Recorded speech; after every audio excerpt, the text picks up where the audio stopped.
Stinker. One thing that I really love that Drew Gooden does is every time he does this with his little mosquito hands.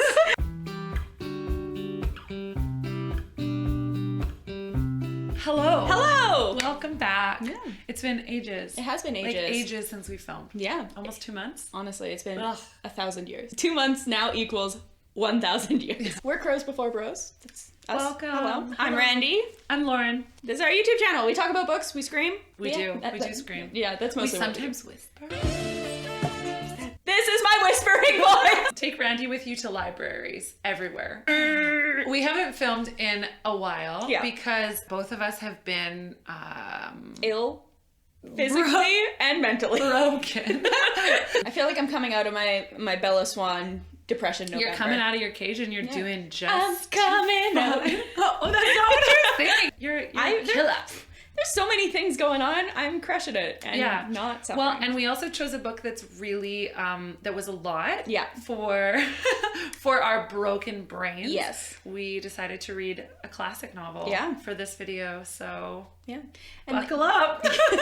Before we get there, what have you been reading? Yeah, so you maybe have seen the solo video about Twilight. It was a fun experience to read it as an adult. So I did that. I read the book that we're talking about today. And then also, I'm in the middle of, I haven't finished it yet, but I'm in the middle of School for Good and Evil. Yeah. I watched the series on Netflix and it was so lush and mesmerizing, but the story was really fast paced. So I was like, I'm going to go read the book and see if it's paced better and just like a better vibe, and it is. It's really good so far. I read a handful of books this month. I feel like there's a couple that I really enjoyed, but for the most part, I felt most of the books I read were pretty meh. I read Ace of Spades, which I really enjoyed. I read Catherine Swift's new book. We had her on here a little while ago talking about her previous book, but she released another one because she's bonkers. Her book is Mistletoe, Messes, and Peppermint Kisses. It was so good. It was like such a beautiful holiday story, and I feel like last year I only read one holiday book and I hated it. And then I did a reread of Bridge to Terabithia, which was like such a formative book for me as a kid. I loved it. Yeah. I just weeped. It is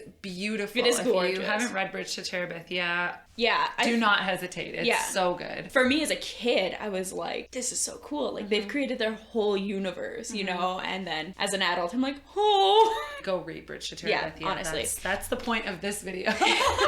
If you take nothing else, read Go Bridge to Terabithia. Instead, we also, we did read Pride and Prejudice. We should stick in the moment in the last video where I was like, we're so excited, and you were dying. Our November buddy read is going to be Pride and Prejudice. We're very excited. Yeah. I didn't know what we were getting into. Yeah. My mom bought me a classics set from a Scholastic book fair once. I didn't want it. I wanted the cool things. I wanted the fancy pens that light up and have bobbleheads. And those invisible pens. Yeah. I wanted like a spy kit. A little dusting. My mom bought me the classics. Your mom's like, you can use flour at home for that. We have fingerprinting dust at home. We have spy kits at home. So my mom bought me this classics box set. It had like Wuthering Heights and Jane Eyre and all sorts of just like classics. And I remember trying to pick them up as a kid because I was like, I love reading and I'm like Belle and I just want to read books. I am Belle. I have brown hair. Baker with his tray. Let's go. Literally, I was like, Belle has brown hair and likes books. I have brown hair and like books. Are we the same person? So I thought I would try and read these classics as a kid, and then immediately was like, these aren't Harry Potter, and I hate them. So my experience with classics is like pretty limited. Yeah, me too. Pretty much the only one I've ever read is 20,000 Leagues Under the Sea. Yeah. I did not know what we were getting into. Yeah. I think the biggest struggle with classics is just, it's a very different language. Like, obviously it's still like English, but language itself is so malleable and changes over time. Like, if I were to write Jane Austen a letter and be like, yo, Jane Austen, I've yeeted this letter across the sea to you. What up, dog? She would literally lose her mind. A language changes over time, right? And so this is one that I was like especially glad that I had an e-reader. I know you read a physical copy, but like just being able to like dictionary search words on the spot was a godsend. Because Pride and Prejudice is like 2 212 years old or something. It is available for free from like most libraries, at least Kobo e-readers, because there's no like license to it. No one owns the rights to it. You were sending money like into public, Jane Austen's grave. Literally. It's like an underground piggy bank. That's messed up. It's really messed up. I was reading a physical copy, but also it's the first time ever that I've referenced Spark Notes, because I'm like, did this actually happen the way that I think it happened? I was using multiple different mediums though. Like I had the audiobook on my phone as well, because the licenses are just like available. Yeah. So I also had an audiobook going, because there were parts where I was like, what is happening here? It really was like a book that I took in multiple different ways. Yeah. Does not compute. Do you want to hop into a plot? Flop!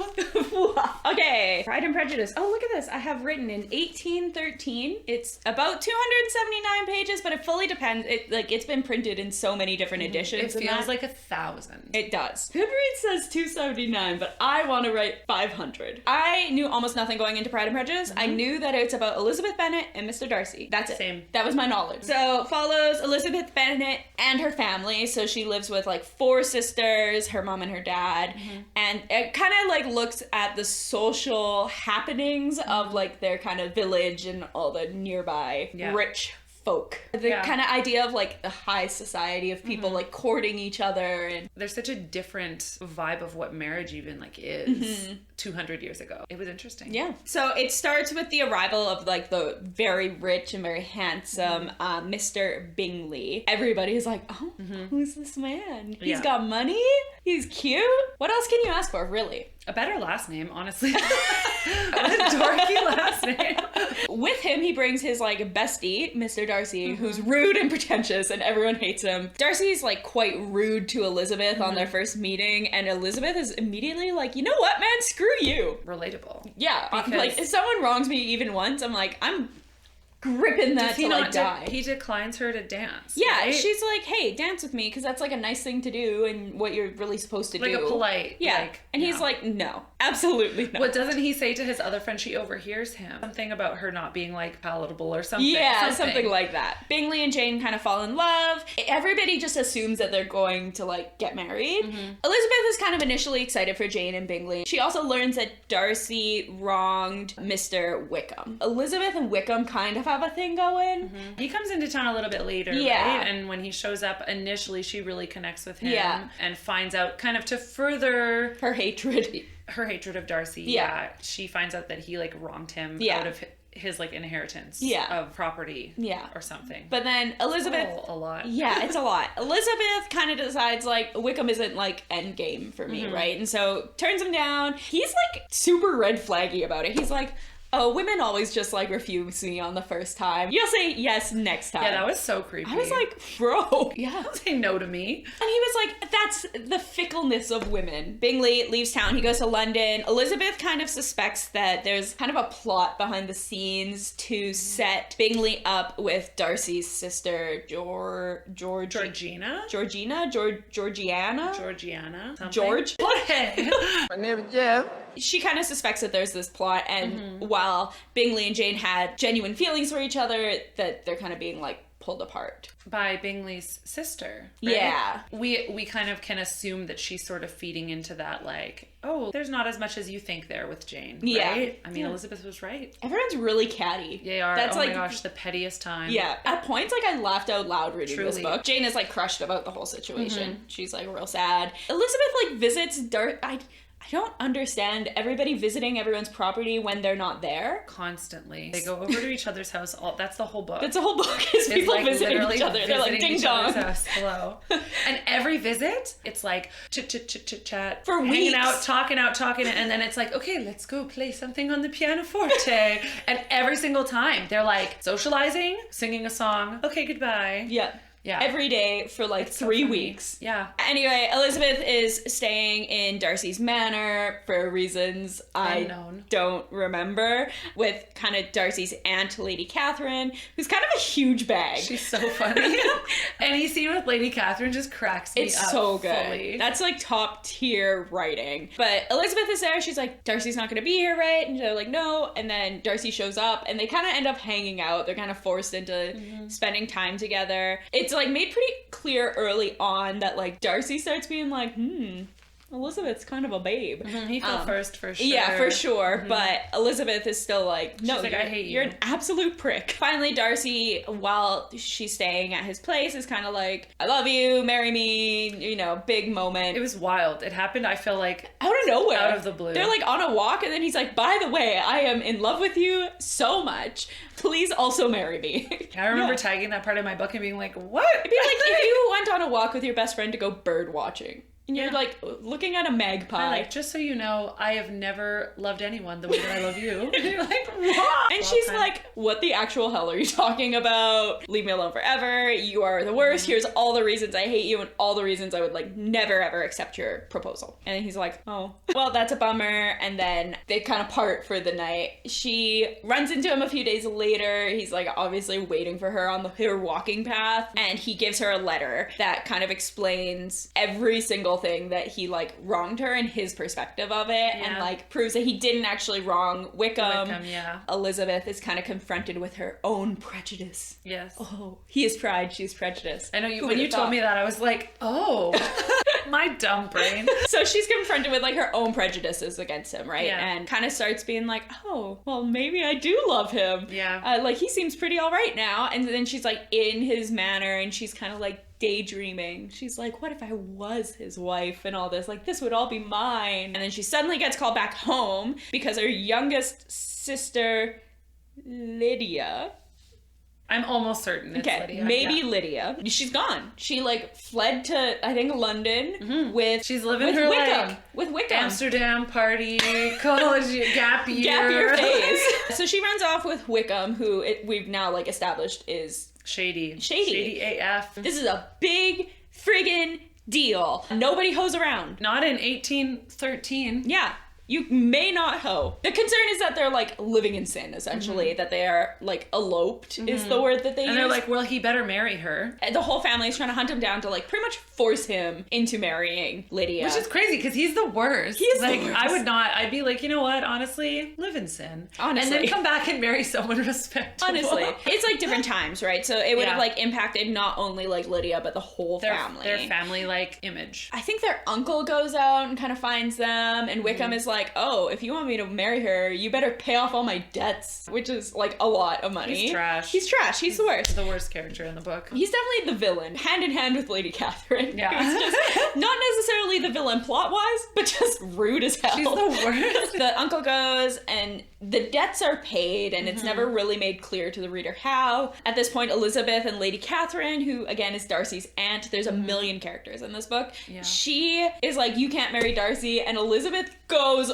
off. It's so funny. It is my favorite chapter in the whole book. I was like, I don't care about the romance at this point. I just want to see Elizabeth destroying That's such Catherine. a funny scene. Screaming, crying, throwing up. Yeah. It was so funny. It was so good. And I love how minutes ago she was like, I don't even know that I like Darcy that much. But then Lady Catherine's like, you can't have him. And she's like, like hell I can. Yeah. Elizabeth Bennet is an icon. Honestly, she was so great. It comes out afterwards that Darcy had paid these debts to Wickham so that the family image can be like preserved.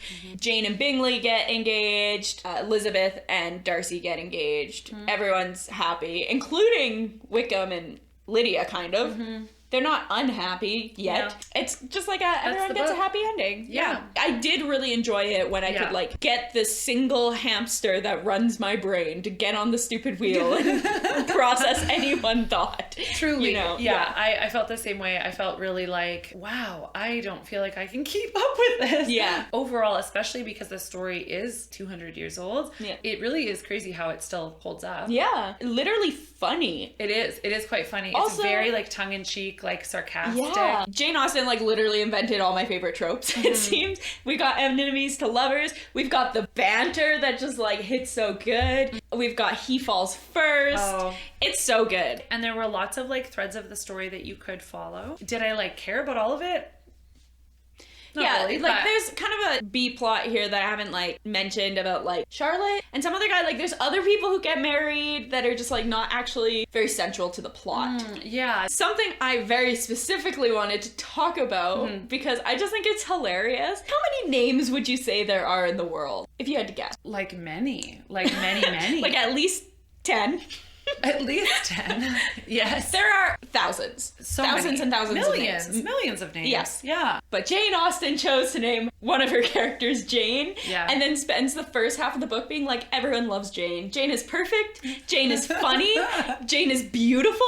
Jane, like, there's She's like docile. She's like a little Yeah. bit submissive, but she's still intelligent. She Yeah. has like many good skills. There's like a point where I think Elizabeth says something that like upsets Jane, and then immediately Elizabeth is like, oh, Jane, you know I love you and I would never do anything to hurt you. It's like, Jane Austen is writing her own therapy. It's really quite funny. It's so funny. I didn't even think of that. Yeah, But- it feels like she's trying to like indoctrinate us all to being like, Yeah. Jane is beautiful, Jane is perfect. She's like Totally. hypnotizing everyone in her life into being like, yeah, Jane is the best. Jane Austen cannot be stopped. I feel like Elizabeth is written as like a little rough around the edges. Yeah. Like she's like the sibling that, and she's even described as like not the favorite child of. She's the second sibling. She has some irksome qualities and whatever. She's just cheeky. It was quite funny. When my brain caught up, it was quite enjoyable. I feel like the first maybe like third of the book, I was like, a slog. I was like, what is even happening? And like just trying to keep track of all the characters and trying to like understand what's happening. And then once I like got into it,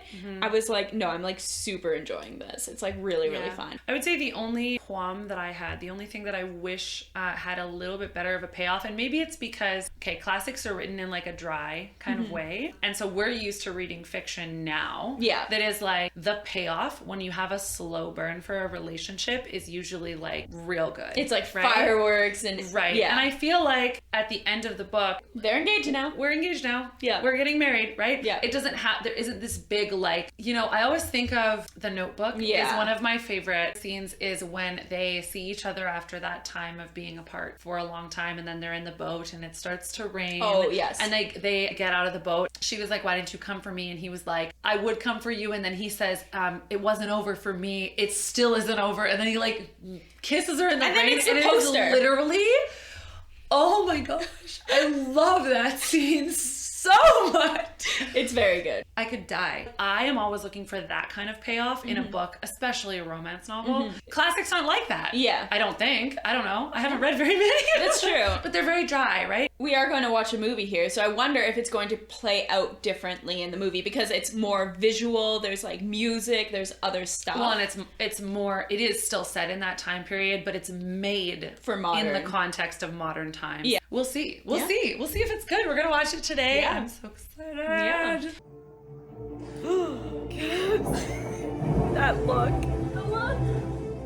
I don't understand.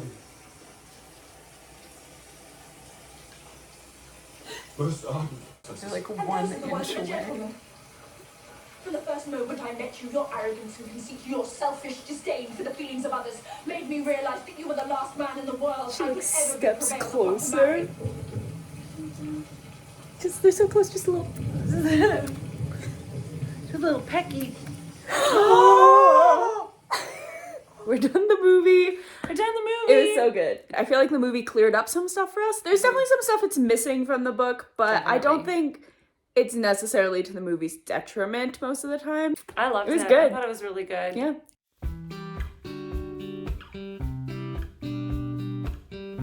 I guess maybe one of my other things is I feel like in the style of classic novels, they do a lot of like telling instead of showing because like that's just the type of writing that it is. Yeah. So you almost can't like fault it the same way that I would fault a modern Yeah, book. 100%. They were like, Mr. Darcy was the most despicable man anyone had ever met. And I'm like, Why? you don't have to write that. You can just like show me through his actions. Yeah. But Different context, times. Yeah. different times, right? I feel like the only complaint I had was about my own brain. I gave this a 4-star and I was like, I give this book 4 stars and my brain like 0. But I think like the book stands up. Yeah. It's quite good. I agree. I pretty much did the same thing for my rating. I gave it 4 stars with like the caveat that yeah, my brain didn't function for the first third of it and functioned mediocrely through the rest, but I like thoroughly enjoyed it. And I think if I was vibing, it's 1813. I would have loved this book. I would have my lost my gosh. damn mind. Yeah. I would have been like, this is great. It was a good read. I'm very excited to watch the movie because I need to be spoon-fed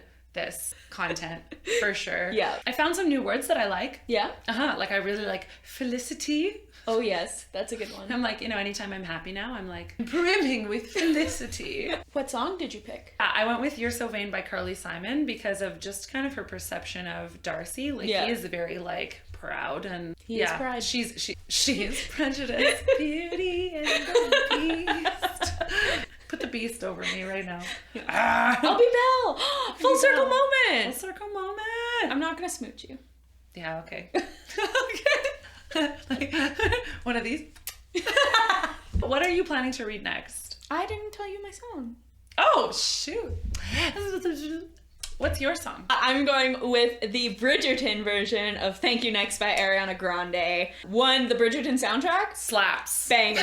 So good. But also, I think Thank You Next is like, kind of feels a little like Elizabeth through the first half of the book, where every single man she talks to, she's like, no.